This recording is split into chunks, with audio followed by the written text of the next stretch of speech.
Hello, everyone. Chris, myself, and AJ are here to talk about powerlifting, another extramural activity run across Ontario. Powerlifting is a up-and-coming popular sport. It's growing in popularity for college students based off the ease of it and the transition from just general weightlifting to powerlifting. So students train to compete in meets throughout the year, and they perform their best lift for their bench, their deadlift, and their squat. And then there's schools that run powerlifting events, as well as there's powerlifting events run outside of schools, which are even more popular. And we hope that students progress to those OPA meets eventually. I'm just going to ask Chris to introduce himself here. Hey guys, my name is Chris Souza. I'm the fitness officer at Seneca College. I'm usually at my King campus. Today I'm in my living room. We're all working from home. But yeah, I oversee the extramural powerlifting team at Seneca, as well as the fitness facilities and programs at the King campus. Great, thank you. And we're also joined by AJ here. AJ, if you could introduce yourself and mention when you were a student at Sheridan. Hey, my name is AJ. I am coming at you from the famous backyard barbell. I was a student. I started in 2015, or I guess late 2014 to 15, and I graduated in August of 2018. I started the club at Sheridan, and from where we started to where it was when I left, it made leaps and bounds, way beyond what I thought it would be. So, yeah. And I think that's interesting to point out that AJ started the club, along with others. He had interest from other people as well, but AJ was kind of the catalyst for it. Hopefully this inspires other students to possibly start an activity that we don't know about yet within our athletics department as well. I'm going to start off asking Chris, how did powerlifting start off at Seneca? So we started probably unofficially almost 10 years ago. When I say unofficially, I mean at that point we weren't running the meets that we're running currently. So we weren't hosting anything, but we were going to other meets. There was no such thing as an extramural powerlifting within the OCAA at that point. So we were going and competing in an old federation called 100% Raw. So that was the only raw or classic powerlifting in Ontario at that point. So raw classic powerlifting just means without equipment, like a squat suit or a bench shirt or squat briefs. So at that point, we were going, I guess, around Ontario. There was a couple meets, but also south of the border, there was meets that we were going to as well. So it just started from a group of lifters that were interested in powerlifting, and then kind of just blossomed from there. We ran our first collegiate meet with 100% Raw. There was someone in Scarborough that was running meets, and he was awesome. We were fortunate to have him, his expertise, and to kind of show us the ropes, how to run a meet. Without him, probably wouldn't be where we are today. It was just a lot of work starting things back up. It wasn't as popular. Powerlifting in general wasn't as popular back then. So there's a lot of promotion and kind of convincing athletes to join in. But as you guys know, as AJ knows, like as soon as you kind of get into the sport, you're hooked. It takes a couple months of training in your first meet, and then you're kind of in it for the long haul. So it's definitely one of those things that just builds off itself year after year. But that's kind of where we started, just doing some in-house meets with the lifters at Seneca, and then traveling around, and then eventually hosting our own meets. That's kind of, I guess, a brief history of where we started. And why do you think students seem to enjoy it, Chris? I think it's popular with the students because there's a really low barrier to entry as far as equipment, as far as costs. You don't really even need too much equipment. Now, depending on what federation you compete in, you need certain essential pieces of equipment like a singlet, deadlift socks, but you don't need to go out and buy a belt for your first meet or specific shoes for your first meet. You can get away with just a small investment from the get-go, which is usually just a membership card and a singlet and a pair of long socks. So as far as cost, it's really cheap to start. Well, to start, you don't really even need to join a federation. You can just train on your own. But also, it's the technicalities of the sport aren't too high either. So you can train on your own and learn by doing your own research. You don't have to get a coach. To perform the lifts, it's actually pretty simple. So I find those two things, not having to have a huge group of people to train with, not having to pay so much to get into the sport, and then not having to invest in too many pieces of equipment. I think that's kind of a reason why it's popular amongst the students for sure. They can train on their own time. So we have a lot of students that are in different programs. Some are really demanding. They could have class up to 7 o'clock at night. So sometimes they're forced to train on their own, right? So team sports, especially on the varsity level, extramural level, you have a set schedule. So it's really hard to have your own schedule and then fit that into when the team's training. With powerlifting, you can go in and train at midnight in a garage if you wanted to, or if you had membership at another gym. So I think those are all really good reasons why it's popular amongst our students for sure. As an educator, Chris, what skills do you think translate to everyday life that student athletes build from powerlifting? I think powerlifting is it's a great teacher to kind of show you that you kind of get what you put in. Because it's so simple, there are some techniques you can learn with powerlifting that make it a bit more complex, but it's really how much work you put into training your lifts and how much focus you put into recovery that pays off, right? There's no quick way to a big total. It's just months and years of training and training hard, and there's a direct correlation between how you perform on meet day and how much work you put into your prep.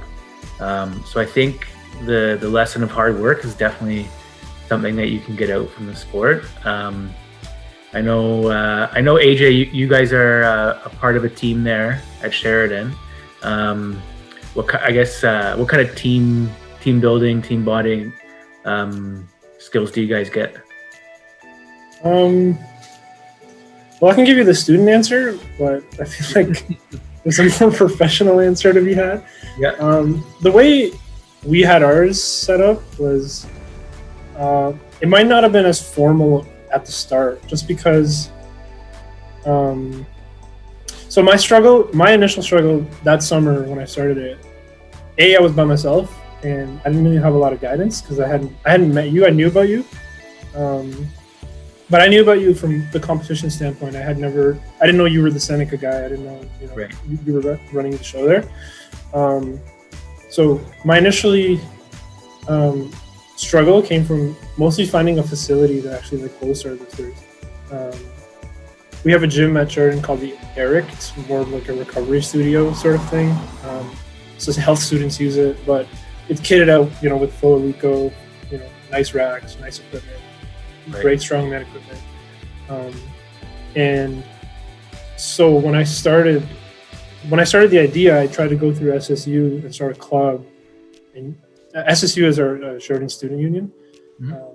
So start a club and, have that as the official facility and with the code of conduct and all that kind of stuff that you need to put into actually having a club. I got that idea from Eric Willis, who I guess people who powerlift will know he's probably the best Canadian powerlifter ever. But I talked to him about it because I know they were at Carleton and I know the school wasn't really a fan of them. Right. So I had to kind of see who else struggled in the same way. Yeah. I worked for athletics initially, but I kept the idea away from athletics just because I didn't think like a public gym, the school's public gym would be a suitable place. Just because you have, normal students who want to come and train. Normal. You know what I mean? Like, students who don't want to, like, they don't want to be powerlifters, they just want to work out, they want to do their cardio, they want to do their lifts. So I try to steer away from that. Sorry. There's definitely barriers to getting started for sure. There's a lot of misconceptions of, powerlifting, weightlifting.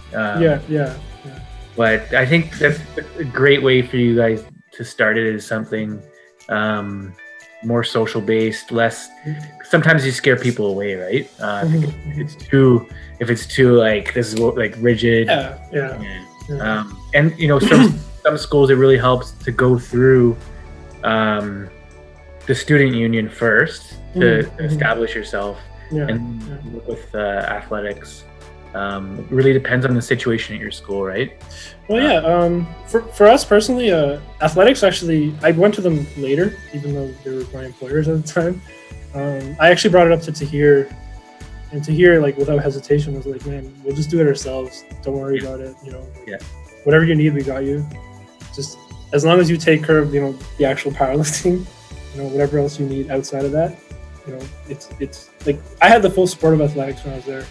Right. That was, for me, it was a little bit of a shock, just because, they didn't know what the sport was. They had never seen it. They'd never done it.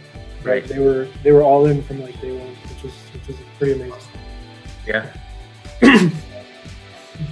I find once you can put their mind at ease, it's how you're presenting the idea or the proposal, right? Like, the more formal it is when you're presenting it to, like, the athletics department, probably higher chance of it going through, and just explaining like what we're doing right now, explaining about the benefits, and I think they're all ears once they find out that information. It's not just a couple people that want to buy the equipment and be loud in the corner of the gym, right? Well, I know for Tahir, the big sell, from what I can remember, was it was if I could get other students in it, and if I could do that, then it was all green lights. Right.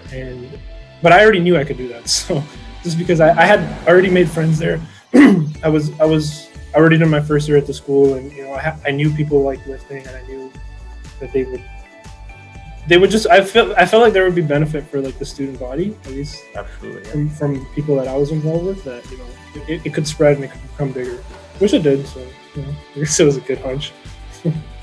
Awesome. Now, AJ, you kind of alluded to it a bit there, but how did powerlifting change your experience at Sheridan?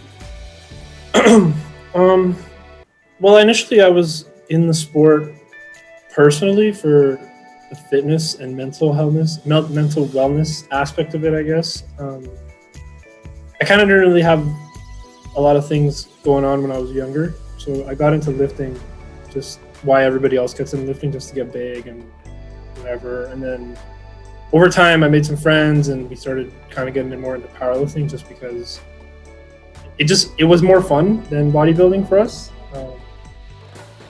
And it was because, like Chris said earlier, it's a sport anybody can do. Regardless of your age, how your body looks, or your gender, your fitness level, whatever, your height, weight, it doesn't matter. Once you start, you can see improvements within yourself, within months even. When I was at school, it actually kind of gave me like a bigger purpose and more of a duty to kind of spearhead the sport at our school.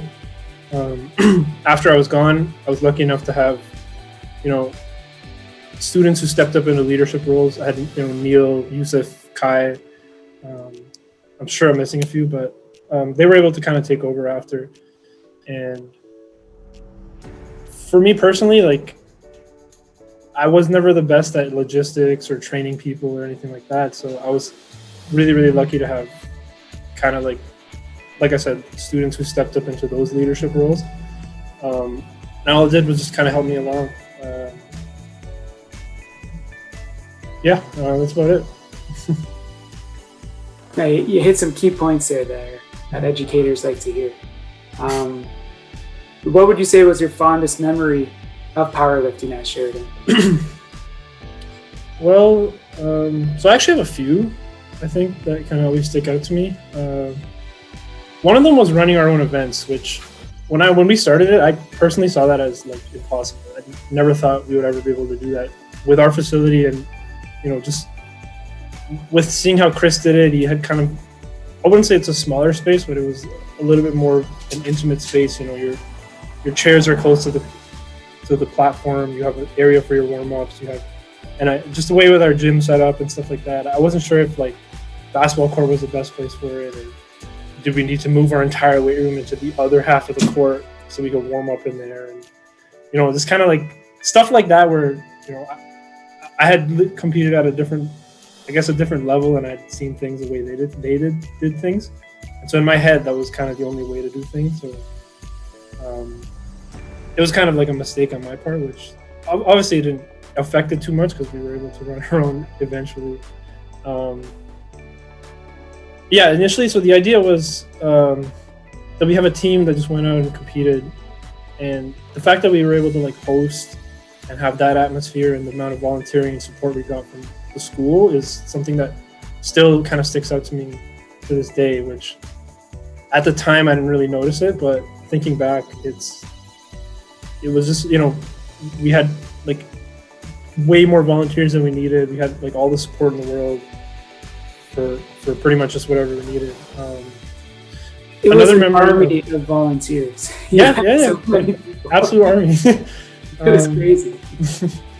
Another good memory I have is actually, we won best school a few times at the Seneca comp. So the winning itself isn't what I'm referring to. It's more like the pride that I saw in the teammates and the people in the club afterward. Mostly because these were like newer lifters, guys who were just kind of started, and now they're coming into their own, and they're helping other lifters who are also new and supporting each other, and the fact that I remember specifically them coming and saying like they've never done it, they've never done this and that and this and other, guiding others or helping others. That was something that like it was just it was nice to see. That's all. But that one mostly sticks out in my mind as like kind of my favorite memory, I guess. Yeah. Well, you definitely ignited the passion for a lot of people, and it's still lingering today, like in a good way. Yeah. The vibe is still very positive. That's great. Yeah. It's really cool to see at meets. You see newcomers into the sport one year, one season. Like if we're headed to your place, or even within the different federations, you see new lifters. And the next year you see them coaching, or you see them taking on more of a leadership role. So I think that's been something really cool to see at Sheridan and at Seneca and a lot of the other colleges and universities, is just the growth of the athletes, the maturity too, because they know that they have to kind of pass on down to the next generation so they can sustain the club, right? So that was big for us too. Definitely cool to see. Yeah. This gap year is going to make that difficult with the pandemic, but we'll see who's up next. How would you guys describe the atmosphere at an event? Chris, do you want to go first? It's a lot different than you would suspect unless you've been to a meet. It's crazy because it's kind of boring. It's kind of boring, and then it goes like from 0 to 100. As a spectator, as a lifter, you're just like, your adrenaline's going almost the whole day. But as a spectator, it's not the friendliest spectator sport unless you know a lot of lifters that are competing, right? If you're running like an in-house meet, then it's awesome because you know everybody that's competing. But if you're going to a big meet, sometimes it is a bit boring. But what I find super interesting is, especially coming from, I know AJ, you are also a part of a couple of different team sports. But coming from a team sport, it's almost bizarre that you're competing in a individual sport, but the camaraderie is almost bigger than a team sport. Not just within your own team or your own school, but people in your own weight class. So you're always actually whether you're competing against somebody whose lifts are really close to yours, you're not really like putting them down or hoping that they miss a lift. Like, you look at the back room and all these guys are in the same weight class. All these girls are competing against each other, yet they're like off their chair screaming to get a lift. So that part of a meet is really unique. And I'm unique to powerlifting too. Other individual sports, I don't see that. I've competed in weightlifting and it's totally different. There's no camaraderie like there is in powerlifting. Strongman's kind of the same thing, but yeah, super unique that way. So if you go to a meet as a spectator and haven't been to one before, it's totally different than what you'd expect. You see lifters cheering each other on that are competing against each other, but also there are big breaks between lifts, and you're watching the same lift over and over again. So as a spectator, it is really unique, and it's a long day. It's a long day as well. Yeah, I guess I would say the same thing. Like, objectively, you're just, in a way, you're just watching somebody, work out, I guess. Yes. You work out with doing 1 reps, but like, just based on my own personal experience, yeah, it's something different when people you never met or you don't know are just cheering you on, and like, when I mean cheering, I mean like screaming at the top of their lungs, just because you're lifting something or whatever. That part of it is nice, and then like personally for me, my biggest competitions have always come against my own, like the guys who pushed me the furthest were our own club members. In my first year, you had John Carden and then Yusuf later on, and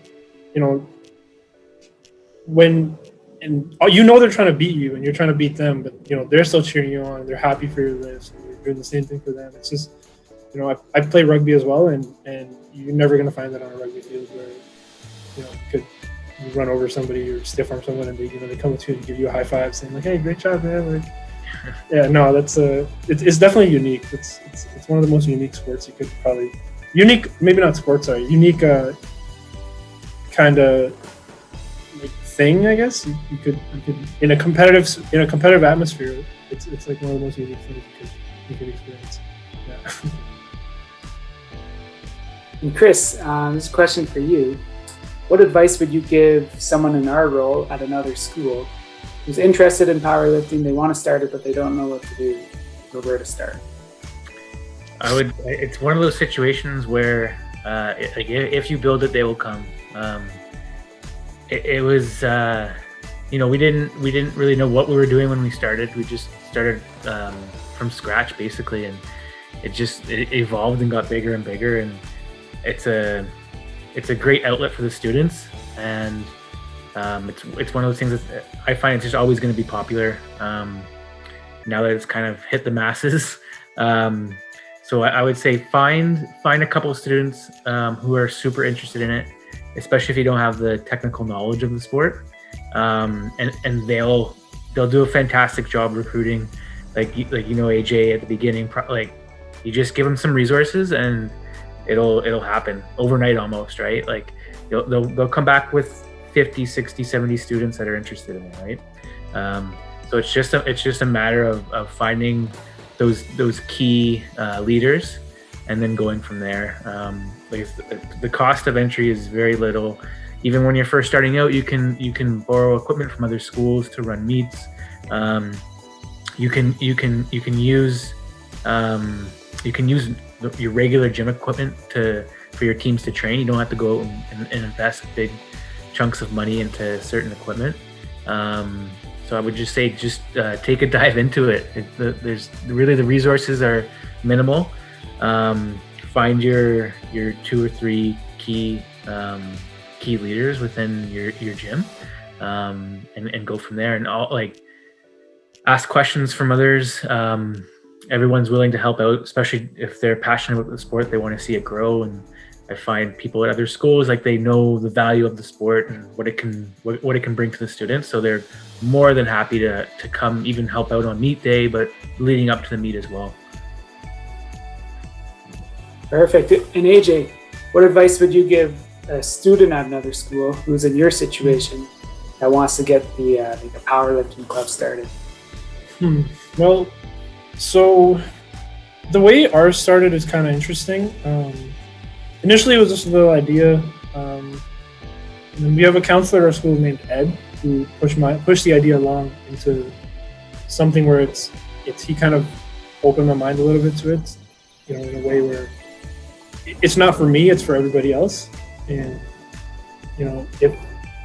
if a student has an idea where he could help others kind of with something that maybe he struggled with, and the way to help them is, for me personally, it was powerlifting. That's how I dealt with things. But if it's something you could do for somebody else as well, and get them into the sport and get them involved and, give them a community, it's the kind of initiative just kind of comes from its own. Yeah, like Chris said, if you build it, people will come. And, as for a student itself, I would just say, just get in touch with everybody and anybody you can. I explored literally every option in our school, and I wouldn't say I settled for athletics. I'm saying I would say athletics took my idea and put it as high as they possibly could. Tahir actually, his actually only advice, him and Jim Flack, actually their only advice was to me is that you don't build something to not be competitive, because that was my initial kind of attitude going into it, where it's like, we'll just do something to be fun and blah blah blah. And they were just like, no, if you want to do something, you do it to the best of your ability. And, if somebody wants to compete at the highest level possible, you support them. And just starting out as, if the student has the knowledge base already to kind of start training others and all that, which I didn't, I had competition experience and that's it. So, I had no basis of education and, training people and doing all this. And the way I kind of overcame that is I found friends to kind of help with that. One of my best friends his name is Fernando. He's one of the better lifters, or was at the time one of the better lifters in the country. And he offered free training, free whatever, free programming, and just with that little bit of help, I was able to kind of give anybody coming in that was new a base to kind of start with, so they had something on paper that they could follow. There was no really guesswork. And now it's turned to the point where you have legitimate trainers, like Jimmy Tactile Performance, Yusuf Backyard Barbell, guys who are kind of leading the way. But yeah, it starts from just kind of doing it. You just kind of got to trust yourself and just find help. Find others. Don't be scared to ask for help. Yeah, you mentioned something there, and you guys both mentioned it earlier. At the meets, it's a very supportive atmosphere. Everyone's cheering for everybody. It gets really loud, and people enjoy it. But it's also a supportive community as well. At Sheridan, we wouldn't be able to run our meet if Chris didn't lend his equipment to us. Yeah. And we wouldn't be able to do it if we didn't get students to volunteers and judges to volunteers. So for those schools that are interested, just reach out for help, because I still ask these guys what to do half the time. And I call Chris 2 days before the meet. Oh man, what do I do here? I have way too many people signed up. And that's one thing I've learned. I won't go with 40 plus lifters. It's a 10-hour day. Yeah. I think that wraps it up here for us, guys. Thank you so much for doing this. I hope it's an informative interview session, whatever you want to call this, for students. Thank you. This is a great way to stay involved with students right now, because we can't actually do a little session for this in person and then do a training session right after. Yep. So we're settling a little bit for this, but hopefully this helps us kick off when we do get back into the gym. Because powerlifting is one of the, if you think about it, it'll be one of the first things to come back. Yeah, for sure. I appreciate you asking me to come on.